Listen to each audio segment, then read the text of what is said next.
force the students, but where are the students that feel like they would be so forced to take these classes? The ones that really don't want to take those classes. If they were really that passionate and felt like it was such an injustice for them to have to take these classes, they would be here as well, would they not? Good point.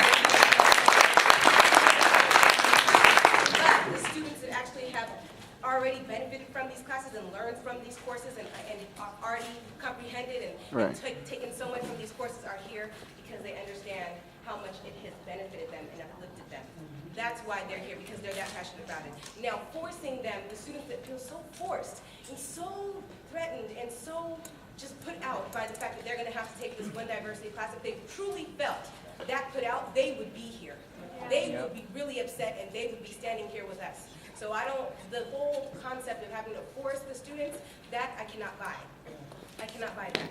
And also, there was another point that we want to have a global perspective, a global type of view, a world view, and incorporate all type of ethnicities in our general curriculum, right? We don't want to just focus on one ethnicity, just focus on one particular group. But we have to understand that the classes that's like, let's say, political science and history and whatnot, these are not taught through oftentimes not taught through a culturally pluralistic lens. So we have to understand that if they're just saying, okay, well, if they're not going to take the Pan-African Studies class or the Chicano Studies class or Gender Studies class, they can just take anthropology or political science or history or sociology, and it'll address those topics in those classes because it talks about societal issues and whatnot. Not always culturally pluralistic. And a lot of the academics that come into the academy after studying these disciplines also oftentimes have not received a culturally pluralistic education. So we can't say that all of those professors of sociology and political science and history, I studied sociology, so I understand what it is, but it's not to say that they also are going to have that culturally pluralistic perspective that an ethnic studies academic would have. Does that make sense? Yes.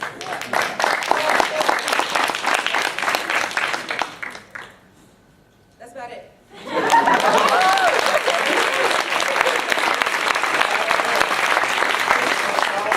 I cede my time to Lulu Garcia. Oh, I cede my time to...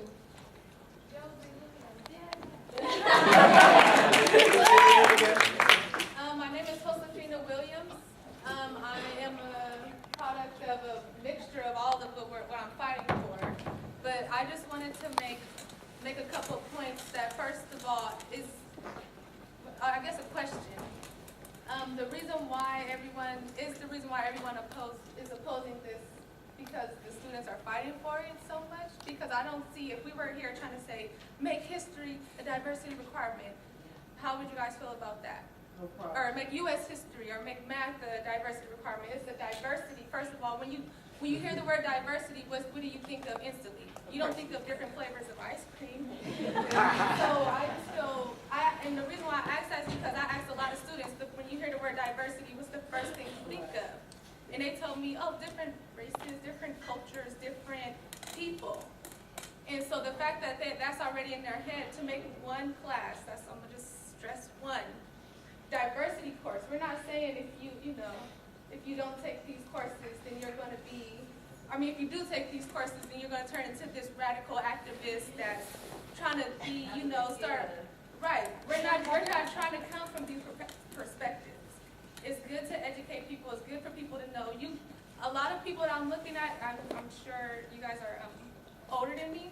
So you guys, so you've been through, you guys seen, if you guys didn't go through it, you've seen the struggle. You've seen what the people that we looked up to went through. If you guys didn't join them, if you guys didn't walk with them, march with them, fight with them. So now that we're here fighting for these same rights, which is, it's rights to me. We're fighting for the rights to educate our people younger than us, to not have this oppressed mindset, to not have this one path type of thinking, because that's how we were raised in society. The media definitely is not helping. But college institutions are here to educate people. And if we make it a requirement to educate people about different cultures I'm looking at different cultures, but for those people who are opposing it, have you guys ever taken an ethnic study class?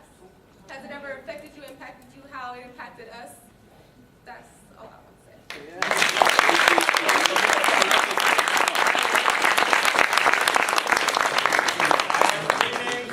business on my list, but we have already exceeded our meeting time by 4 minutes. Chair will entertain a motion to, is it seconded?